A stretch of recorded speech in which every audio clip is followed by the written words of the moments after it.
நல்லா இருக்கீங்களா? Welcome back to my channel. என்னடா முருங்கீரை எடுத்துகிட்டு வந்திருக்காங்களே, ஏதோ குழம்பு பொரியல்லாம் செய்ய போகிறோம் அப்படின்னு நினைக்கிறீங்களா? அப்படி இதுதான் இல்லை. இன்றைக்கி நம்ம முருங்கீரை ரைஸ் தான் செய்ய போகிறோம்.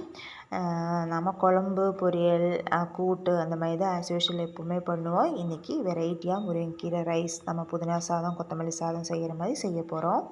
அதுக்கு ஃபஸ்ட்டு ஒரு மிக்ஸி ஜாரை எடுத்துக்கோங்க. அதில் ஒரு பட்டை, 2 கிராம்பு சேர்த்திக்கேன்.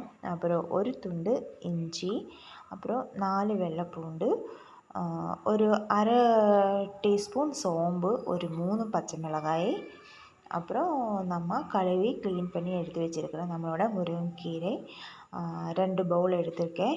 உங்களுக்கு குவான்டிட்டி எவ்வளோ தேவையோ அதுக்கு தகுந்த மாதிரி நீங்கள் எடுத்துக்கோங்க. உங்கள் வீட்டில் எத்தனை பேர் இருக்கீங்க அதுக்கு தகுந்த மாதிரி நீங்கள் எடுத்துக்கோங்க. அப்புறம் நம்ம இது ஒரு அரை டம்ளர் தண்ணி தான் நான் ஊற்றியிருக்கேன். கொஞ்சம் கொஞ்சமாக தண்ணி ஊற்றி நீங்கள் அரைச்சி நல்ல ஃபைன் பேஸ்ட்டாக எடுத்துகிட்டு வந்துக்கோங்க. ஃபஸ்ட்டு நிறையவே தண்ணி ஊற்ற வேண்டாம், ஏன்னா ரொம்ப ஜூஸியாக போகக்கூடாது. ஒரு திக் பேஸ்ட்டாக நமக்கு வேணும். சட்னி லெவல், அந்த புதினா சட்னியில் நம்ம அரைக்கும் இல்லையா, அந்த மாதிரி தான் நமக்கு வேணும். அதனால் கொஞ்சம் கொஞ்சமாக தண்ணி ஊற்றி நீங்கள் அரைச்சிக்கோங்க.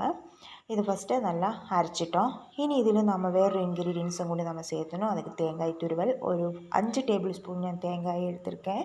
முருங்கைக்கீரை ஆல்ரெடி நமக்கு கொஞ்சம் கசப்புத்தன்மை நமக்கு இருக்கும்.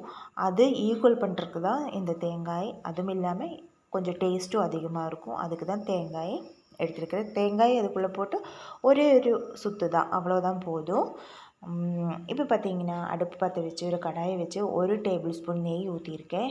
ஒரு பெரிய வெங்காயம் கட் பண்ணி போட்டிருக்கிறேன். கொஞ்சம் கறிவேப்பிலை, அரை டீஸ்பூன் சீரகம், அப்புறம் கொஞ்சம் நம்மளோட பிரிஞ்சி பிரியாணி இலை, அந்த ஸ்டார் ஃப்ளவர் எல்லாம் இருக்கும் இல்லையா, பிரியாணிக்கு சேர்த்துற ஐட்டம், ஒரு 2-3 ஐட்டம், கடல் பாசி, அதையும் சேர்த்து நம்ம நல்லா மிக்ஸ் பண்ணிக்கலாம். அது கொஞ்சம் கலர் சேஞ்ச் ஆகவும்.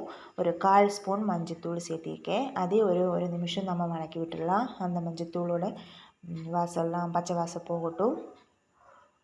அப்புறம் நம்மளோட கேஷ்யூ, கொஞ்சம் ட்ரை திராட்சை எடுத்து நான் இதிலேயே வதக்கி விட போகிறேன்.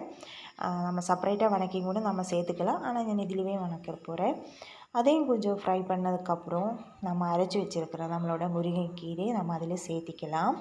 முருங்கைக்கீரை ஃபஸ்ட்டு நம்ம வதக்கும்போது பார்த்திங்கன்னா, நம்ம அரைச்ச விழுது பார்த்திங்கன்னா ஒரு பச்சை வசை அப்படின்னு ஒரு லைட் க்ரீன் கலரில் இருக்கும். இதையே நாம் நல்லா வதக்கி விட்டுக்கோங்க. லோ ஃப்ளேமில் வச்சு நல்லா வதக்கிக்கோங்க. கொஞ்சம் கொஞ்சமாக நெய் ஒரு 4-5 டேபிள் ஸ்பூன் நெய் ஊற்றிருக்கேன். உங்களுக்கு கொஞ்சம் நெய் இருந்தால் நெய் ஊற்றி, இல்லைன்னா கொஞ்சம் ஆயில் இருந்தால் ஆயில் கொஞ்சம் கொஞ்சமாக இடையில ஊற்றி நீங்கள் நல்லா ஃப்ரை பண்ணி எடுத்துக்கோங்க. அதோட கலர் நல்லா சேஞ்ச் ஆகணும். ஒரு டார்க் க்ரீன் வர வரைக்கும், அந்த பச்சை வாசனை போகிற வரைக்கும் நம்ம வதக்கிக்கோங்க. அப்புறம் பார்த்திங்கன்னா இப்போது நல்லா அந்த ஈரப்பதமெல்லாம் போய் நல்லா கலர் சேஞ்ச் ஆகிடுச்சு. இந்த டைமில் நம்ம சால்ட்டு சேர்த்திக்கோங்க. உங்களுக்கு அந்த சாதத்துக்கு எவ்வளோ தேவையோ நம்ம ஃபஸ்ட்டு கொஞ்சம் சேர்த்து அதுக்கப்புறம் நீங்கள் டேஸ்ட் பண்ணிவிட்டு நீங்கள் பார்த்துக்கலாம். அப்புறம் ஒரு 1/2 லெமன் புழிஞ்சு ஊற்றியிருக்கேன். அப்புறம் பார்த்திங்கன்னா இப்போது என்னோடது இந்த பேஸ்ட்டு நல்லாவே ட்ரை ஆயிடுச்சு. இந்த டைமில் நம்ம சாதம் வடிகட்டி வச்சுருக்கிற சாதம், நல்லா ஆறின சாதம், சுடு சாதம் எடுக்க வேண்டாம், நல்லா ஆற வச்சு எடுத்துக்கோங்க சாதத்தை. அதே நம்ம இந்த மிக்ஸுக்குள்ளே போட்டு நல்லா ஃப்ரை பண்ணிக்கலாம். எல்லாம் ஒன்றுக்குள்ளே மிக்ஸ் ஆகிற மாதிரி சால்ட்டெல்லாம் நீங்கள் இந்த டைமில் நீங்கள் கரெக்டாக இருக்கா பார்த்துக்கோங்க. மிக்ஸ் பண்ணி நம்ம எடுத்துட்டாங்கன்னா நம்மளோட முருங்கைக்கீரை ரைஸ் ரெடி ஆயிடுச்சு. நம்ம குழந்தைகளுக்கெல்லாம் இந்த மாதிரி லஞ்ச் பாக்ஸுக்கு நீங்கள் கொடுத்து விட்டுடலாம். அயர்ன் நிறையவே இருக்கும். வெயிட் லூஸ் பண்ணணும்னு நினைக்கிறவங்க இந்த மாதிரி ரைஸ் எடுத்துக்கோங்க. நீங்கள் ஒரு டைம் நீங்கள் செஞ்சு பார்த்து எப்படி இருக்குது அப்படிங்கிறது எனக்கு ஃபீட்பேக் மறக்காமல் சொல்லுங்கள். லைக் பண்ணுங்கள், ஷேர் பண்ணுங்கள், சப்ஸ்கிரைப் பண்ணுங்கள். தேங்க்யூ, பாய்.